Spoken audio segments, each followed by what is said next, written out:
Hey everybody, guess what time it is? I'm Renee, aka a slippery whore, and this is my ever-present co-host, Ray, aka the slippery whore. I would say Ray has this natural coating of like grease oil, very useful for evading predators. Yes, I'm like a seal.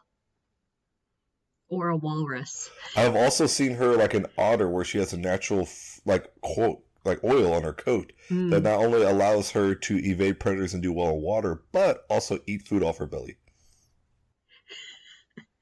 Okay, there's no way that I can transition this appropriately. But today we're going to be talking about a man named Ota Benga. Have you ever heard of him before? I'm going to take the high road on his name and say, no, I haven't heard of him. How is that taking the high road? Ota Benga. Ota Benga, oh. I think, anyway, Ota Benga. We're not really sure when he was born, but it was around the, 1890s, around that time. Okay. So we're talking 100 years ago, more than. Any idea where he's from, just based by his name? Ota Benga. Ota Benga.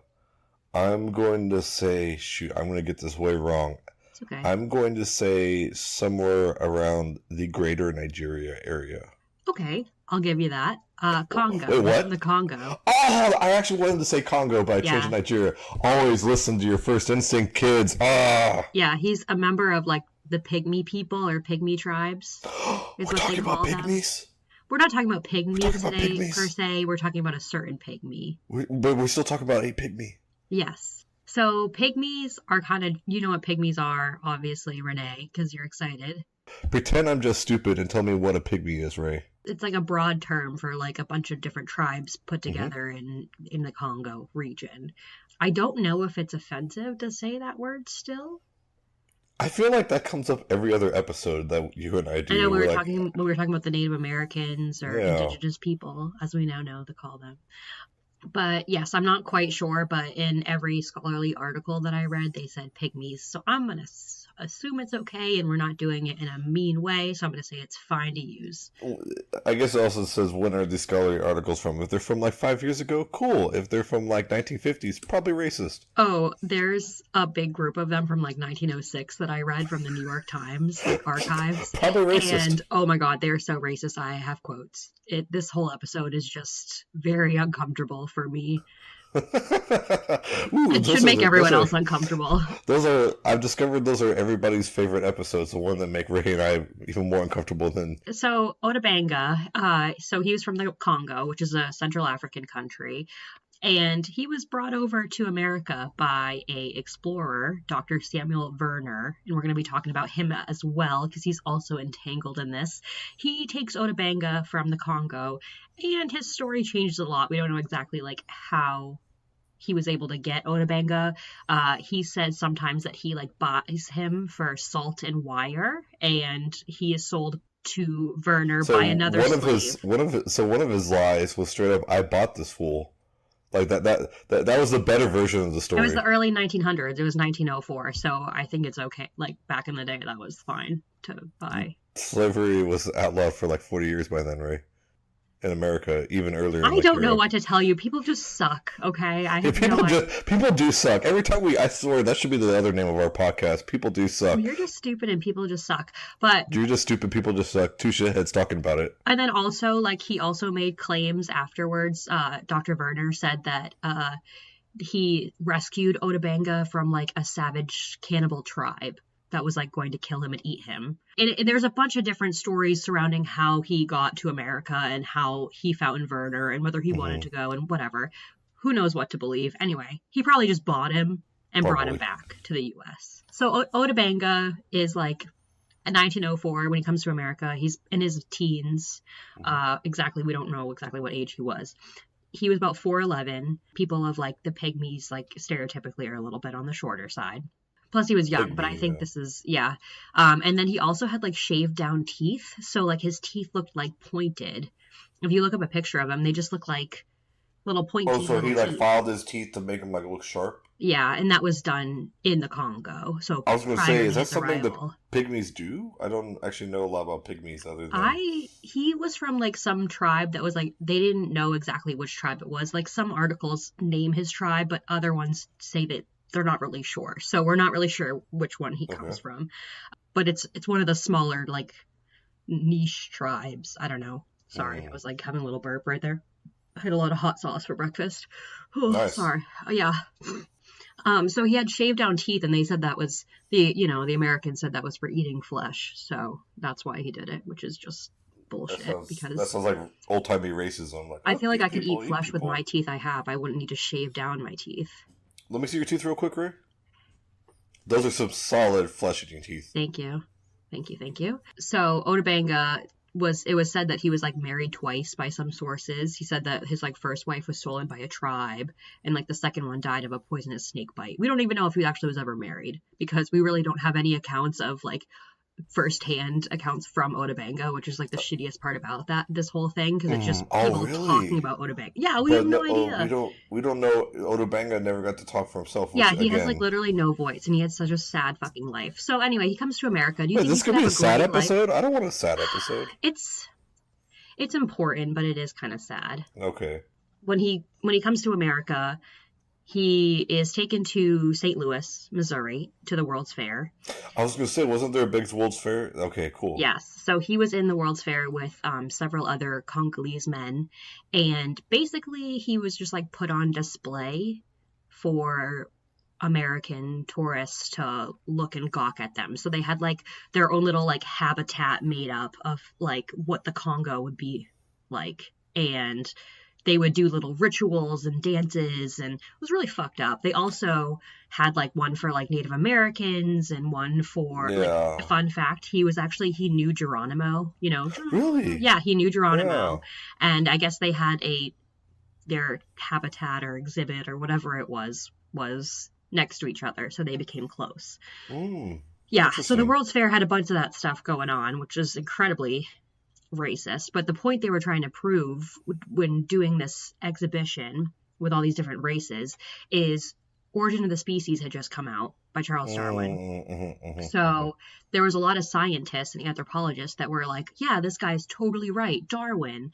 So let's try to find the link between apes or primates and Oh humans. no, Yes. no! I know where this is going. Yeah. No. So they basically like tried to like have a lineage of like humans being like a white Anglo-Saxon male and then between a primate and try to fill in the gaps. The scientists at the time No. determined that Congolese pygmy people were closest to apes, which just makes me so like, ugh. No. Just makes me No. so cringe to No. even say that. And This obviously, is that is this is our not cringe right. episode. That is not No. right in any capacity, and I don't believe in that at all, nor should anyone else, but this is the belief Yeah, that was at the the time. only person who's the only people that I know of that are a step in between our great ancestors and us, human beings nowadays, are you and me, Ray. Yeah, that's true. And then sovereign Yeah, citizens. definitely them. Oh my god, I want to do an episode on them. They fucking, Let's do it. Let's do it. oh, it would Let's do grind my it. gears so much Like though. oh god, like yeah, it would definitely be a grind your gears episode. This trust me, when Ray gets upset, she will throw her daughter Meg down the stairs, which is worrisome because Ray does not have any children. I will have a child just to throw down the stairs. That's my commitment to this show. You're welcome. That's a solid commitment. See, in Texas, we have to throw you down the stairs so you don't have children. That's the only birth control in Texas. After the World's Fair, Werner takes Ota Benga back to Africa. Oh, okay. Yeah, so they go back to Africa and he just picks up a bunch of knickknacks from Africa and brings them back. And then Ota Benga was like, please take me with you. This is per Werner. Was like, please take me back with you because I don't want to be a slave here. Which could have been true because he was a slave before he was brought to America. Or supposedly. So he maybe wanted to come back to America. I don't know. Like I said, we don't have any of his like firsthand accounts. So we don't know what's in his brain. He comes back with Werner to America. Then, in 1906, he became an exhibit at the Bronx Zoo. Oh God. Have you heard of this before? I don't know how I haven't heard of this. A human being put on exhibit at a zoo is Yeah, just with oh this, actual in a this cage is with a monkey. oh Yeah, this is more no uncomfortable than the naked children on the no. move No, barn is. that was pretty uncomfortable too. Like Yeah. this is up there. They're no. It is just so upsetting to like research this and to see all of like the news articles that promote this. It's just The look of like defeat on my face. If y'all could see this. Oh yeah, so no. there was an article that was published when in the New York Times when Ota Benga first started in the exhibit. He was only on the exhibit for 20 days. Not like that's a short of like okay. That's 23 days more longer than This newspaper article in the New York Times said that they found that like even though scientists know that, you know, they're lesser of a human, then they still feel like it's a distasteful display. So I think a lot of people still found this kind of cringe, even though they believed that Ota Benga was lower on the totem pole, which should be higher on the totem pole, but the saying, whatever. They talk about like him in his cage, and these are quotes from the New York Times article. They said, Ota Benga was allowed out of his cage today. Benga appears to like his keeper as well. huh. It's a good thing Benga doesn't think very deeply, because I think if he woke up in the morning, you know, if he was a more deeper thinker when he woke up in the morning, he would be ashamed of living in this place. Like, and in the articles, they seldom refer to him as Ota Benga. They refer to him as like Benga, like a cute little nickname, Like or a nickname, the like you would give, Pygmy. yeah, like you Or would give like an animal, like your dog or yeah, something. Yeah. yeah. Or they like to refer to him as the little black man, or the strange little black man, or the funny little black man.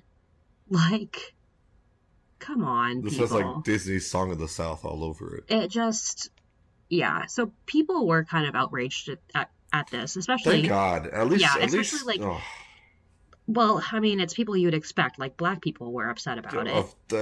Everyone should have been, but especially Everyone black should, people. that's Yeah. not what I mean, but you know what I mean. Like, Yeah. and it was specifically like black ministers and like, yeah, Christian ministers that they got him released. Good. Yeah, and there's like correspondence between Samuel Werner and the director of the zoo, Bronx Zoo, William Hornaday.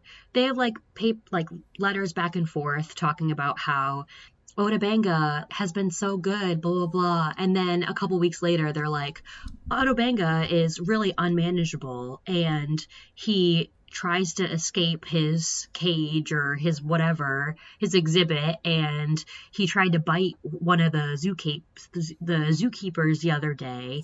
And then they even talk about how they feel uncomfortable reprimanding him or like physically touching him because he's a human.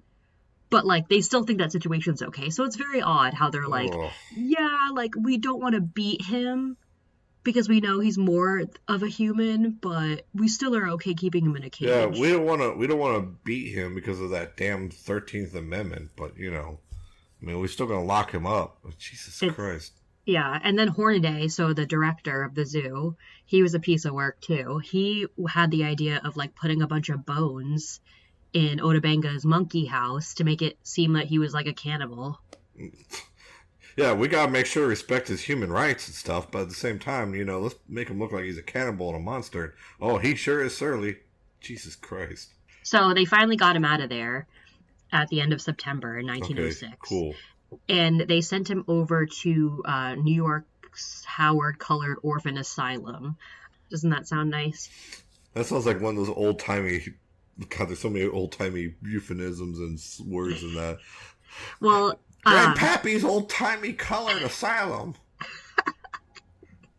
And sanatorium. Oh, yeah. Well, speaking of which, Dr. Werner was... Well, no, Dr. Werner, you know, was kind of a little bit of a whack job. I don't know what his specific mental health issues were, but he was in and out of the sanatoriums all the time. So I don't know if he did drugs or like... He masturbated too much. He needs some graham crackers. Yeah, I didn't really do a lot of research for that because I really don't give a fuck about him. So I did some research on this asylum or institution. It's basically an orphanage. It was started in 1866, and Hmm. it was New York's first black-run orphanage. So it was founded Interesting. It by a started in black woman. 1866, the year Yeah, after. 3 years Yeah, after the Emancipation Proclamation. exactly. Yeah, yeah. Yeah. This was a huge problem at the time with especially African American children being parentless because a lot of women are free women now. Hmm. Black women are free.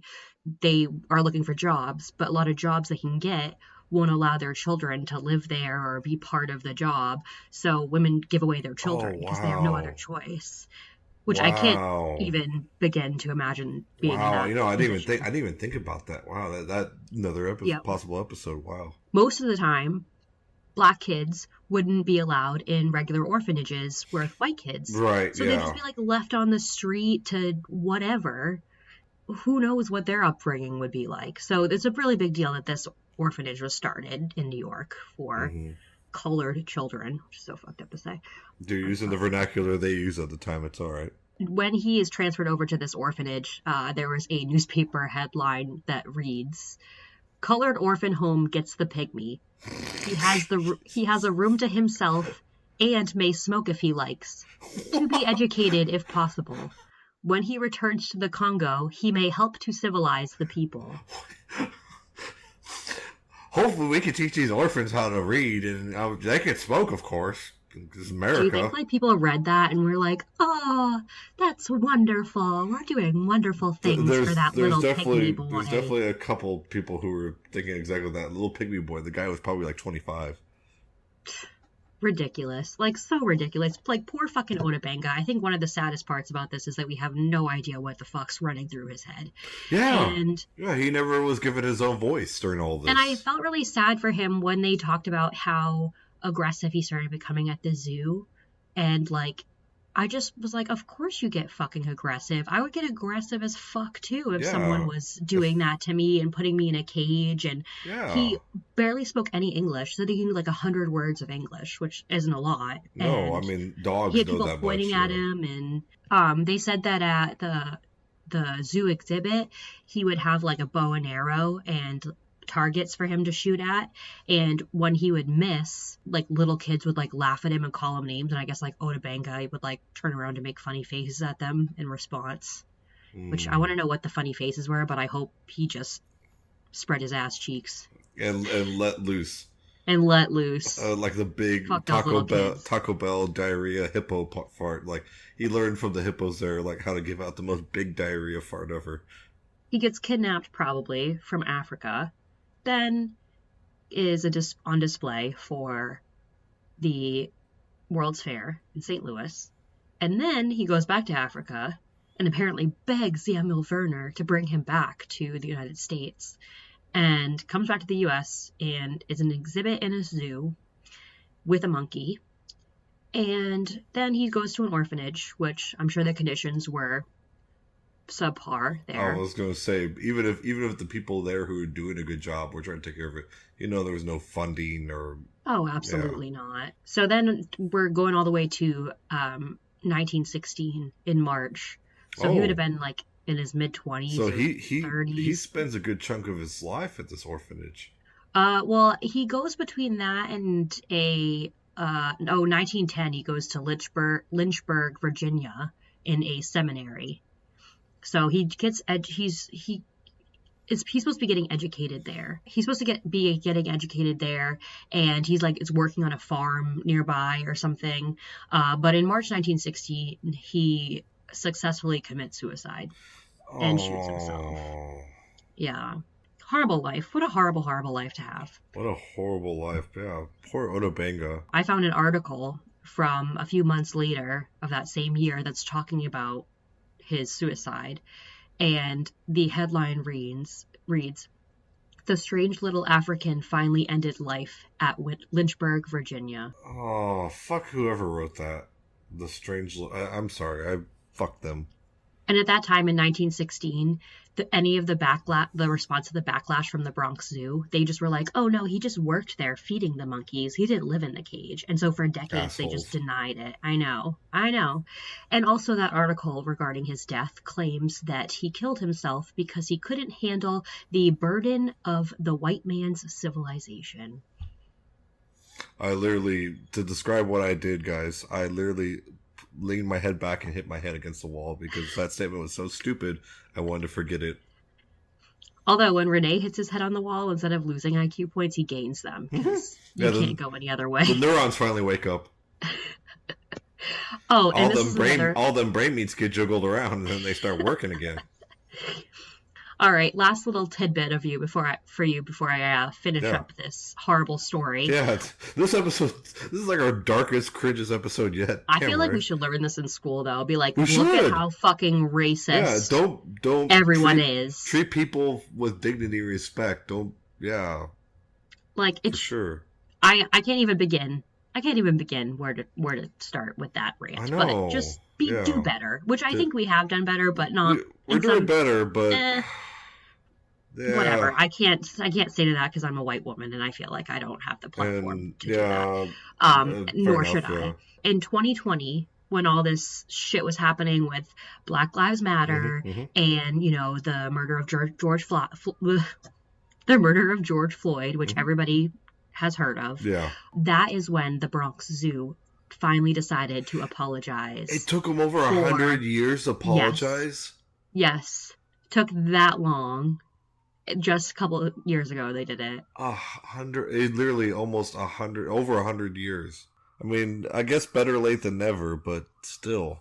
They just denied it for so long, and then they just tried to not take any blame for it. But you can read the letters between the hospital director and the zoo director and Samuel Werner, and it's very clear that they're using him as an exhibit, and you can't really deny that. And I don't know when those were released, but I'm sure it was before 2020.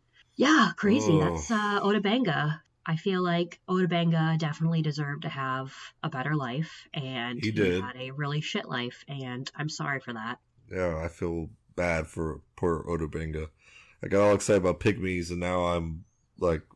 Yeah, we don't learn fun stuff about pygmies. He was the first pygmy to be brought to the United States, though. Oh. Well, if any of our pygmy listeners are out there, we'd like to say sorry for how Ota Benga got treated.